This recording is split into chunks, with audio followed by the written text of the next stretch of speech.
أما بعد فأعوذ بالله من الشيطان الرجيم بسم الله الرحمن الرحيم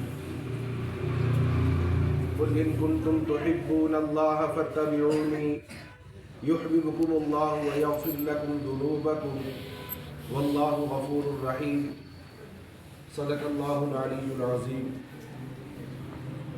کہ محمد سے وفا تو نے تو ہم تیرے ہیں، کہ محمد سے وفا تو نے تو ہم تیرے ہیں، یہ جہاں چیز ہے کیا لوح و قلم تیرے ہیں۔ 9 نومبر خصوصاً پاکستانی مسلمانوں کے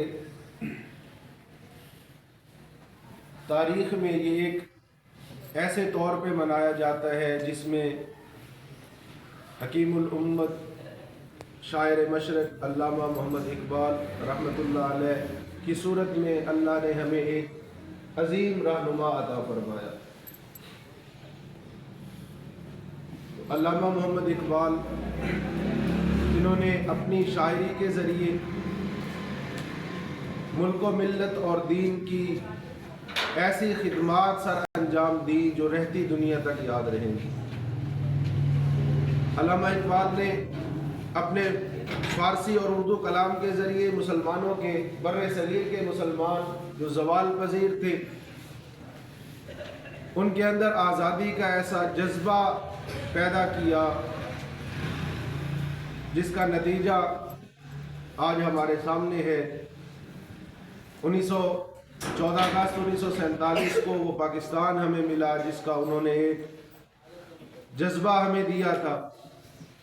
تو جب ہم اقبال کی شاعری پڑھتے ہیں تو جہاں ہمیں اپنے وطن کے ساتھ محبت کا درس ملتا ہے، جہاں ہمیں اقبال کی شاعری میں اپنے نبی سے محبت، اپنے وطن سے محبت اور ایک نوجوان کو اس کی خودی اور آزادی کا تصور ملتا ہے، تو اقبال کی شاعری یہ صرف الفاظ کا تسلسل نہیں بلکہ یہ ایک دعوت عمل ہے۔ اپنے کردار کو اس سانچے میں ڈالنے کی دعوت ہے جس کا نظریہ اور جس کا فریضہ حضور صلی اللہ علیہ وسلم نے ادا کیا، اور وہ درس ہمیں دیا کہ انسان کو کس طرح اس دنیا میں رہنا ہے۔ اور علامہ اقبال نے اسی حوالے سے انہوں نے خودی کا بھی تصور پیش کیا کہ وہ دراصل انسان کی اپنی اصل پہچان، صلاحیتوں کی بیداری اور خالق کائنات کے ساتھ تعلق اور مضبوطی کا نام جو ہے خودداری ہے۔ اقبال کا تصور خودی جو ہے یہ صرف غرور اور تکبر اور انا نہیں کہ اقبال نے جو ہے وہ بڑا خودی کا درس دیا ہے تو اس کے اندر تکبر آئے گا، نہیں، بلکہ انسان کو پہچاننے کی طرف انہوں نے دعوت دی ہے کہ انسان کو اپنی آپ پہچان کہ اللہ نے تجھے کیوں بنایا۔ انسان کے بارے میں اللہ نے کیا فرمایا تھا قرآن مجید میں کہ وَإِذْ قَالَ رَبُّكَ لِلْمَلَائِكَةِ إِنِّي جَاعِلٌ فِي الْأَرْضِ خَلِيفَةً، فرشتوں سے اللہ نے فرمایا تھا کہ میں زمین پر اپنا نائب بنانے لگا ہوں۔ تو اللہ نے انسان کو اپنا نائب بنایا اور اسی کی طرف اقبال نے اپنی شاعری کے ذریعے جو ہے وہ ہمیں سبق دیا اور ہمیں اشارہ یہ کیا کہ اللہ تعالیٰ نے جس مقصد کے لیے تمہیں پیدا کیا تھا آج اس مقصد سے تم ہٹ گئے۔ اقبال کا دور وہ تھا جو محکومی کا دور تھا، غلامی کا دور تھا، تو اس دور میں اقبال نے ہمیں ایسا جو ہے وہ انسان کو، نوجوان کو جگانے کے لیے کہ اے نوجوان تو صرف دنیا میں روزی کمانے کے لیے نہیں آیا، اے نوجوان تو دنیا میں صرف ملازمت اور نوکریاں کرنے کے لیے نہیں آیا، بلکہ تو نے اپنی امت کا، اپنی قوم کا معمار بننا ہے، رہنما بننا ہے۔ لیکن آج کا میرا نوجوان اپنے اس فلسفے سے، اپنے اس مقصد سے ہٹ گیا، مغرب کی چکا چوند اور سوشل میڈیا کی چکا چوند۔ اور آج وہ نوجوان جس کے بارے میں اقبال نے کیا کہا تھا، بدر و حنین کے درس دیا تھا کہ وہ دیکھو کہ بدر کے اندر 313 تھے تم لوگ، اور ان 313 نے 1000 کے ساتھ مقابلہ کیا اور کامیابیاں ملی۔ وہ کیوں ملی تھیں؟ اس لیے کہ ان کا عقیدہ، ان کا نظریہ وہ اللہ کی طرف تھا۔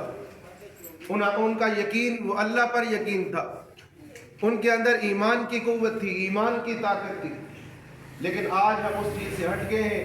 وہ نوجوان جو کل تلواریں اٹھا کے پھرا کرتے تھے، جن کے نام سے جو ہے وہ کافر لرز جاتے تھے، ڈر جاتے تھے، آج وہی میرا نوجوان ٹک ٹاک پہ، سوشل میڈیا پہ آج کیا کچھ نہیں کر رہا.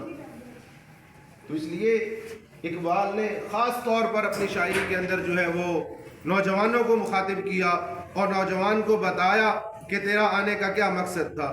تو اس لیے آج ہم جو ہے علامہ محمد اقبال رحمۃ اللہ علیہ ان کی یاد میں جو ہے آج کا دن منایا جا رہا ہے، اور ابھی تقریریں بھی ہوں گی، اسپیچ بھی ہوگا. لیکن اس سب کا مقصد کیا ہے؟ مقصد یہ ہے کہ نوجوان اپنے آپ پہچانے اور یہ جان لے کہ اللہ تعالیٰ نے ہمیں کیوں پیدا کیا تھا. تو یہ نوجوان صرف غلامی کرنے کے لیے نہیں آیا، بلکہ یہ ملک پر، یہ لوگوں پر حکومت کرنے کے لیے آئے. اپنے نوجوان، اپنی آنے والی نسلوں کے لیے یہ جو معمار اور استاد بننے کے لیے آئے. تو اس لیے آج سے ہم یہ عزم کریں، ہم تعلیم اس نیت سے حاصل کر رہے ہیں، اور ہمارا مقصد یہ تعلیم حاصل کرنے کا ہونا چاہیے کہ کل کو آگے چل کے میں نے اپنی قوم کا رہنما بننا ہے، اپنی قوم کو غلامی سے نکالنا ہے. خواہ وہ کسی کی ذہنی غلامی ہو، جس کا میرا نوجوان آج نظر آ رہا ہے. مغرب کی غلامی کے اندر ہم آزاد ملک میں رہ رہے ہیں، ہمارے پاس اپنا ملک ہے، لیکن اس کے باوجود ہمارا ذہن جو ہے وہ مغرب کا غلام ہے. اور اس طرح کا غلام کہ ہم اپنے، باقی تو بہت دور ہے، اپنے ثقافتی لباس کو پہننا وہ بھی گوارا نہیں کرتے. کہتے جی کوئی بھی بڑی محفل ہو، مجلس ہو، وہاں چلے جائیں، گیدرنگ ہو جہاں پہ کوئی چند بڑے عہدیدار اور مناصب والے لوگ آئے ہوں، تو پینٹ کوٹ وہاں پہ جا کے پہننا جو ہے وہ اپنے لیے باعث فخر سمجھتے ہیں. انگلش بولنا ہمارے لیے جو باعث فخر سمجھے جاتے ہیں. بطور لینگویج انگلش سیکھنا بہت ضروری اور لازم ہے، لیکن اس کو اپنے ذہن پر سوار نہیں کرنا کہ میں انگلش بولوں گا تو بڑا زیادہ پڑھا لکھا ہوا لگوں گا. نہیں، اس چیز کا ہم نے، اقبال نے یہی ہمیں درس دیا ہے کہ ہم نے اپنے ذہنوں کو، اپنے دماغوں کو جو ہے وہ غلامی سے آزاد کروانا ہے. تو ہم نے تعلیم بھی اسی مقصد کے لیے حاصل کرنی ہے. تو سارے کس مقصد سے جو ہے وہ تعلیم حاصل کریں گے کہ ہم نے آگے چل کے اپنی قوم کا کیا بننا ہے؟ رہنما بننا ہے. اللہ عمل کی توفیق.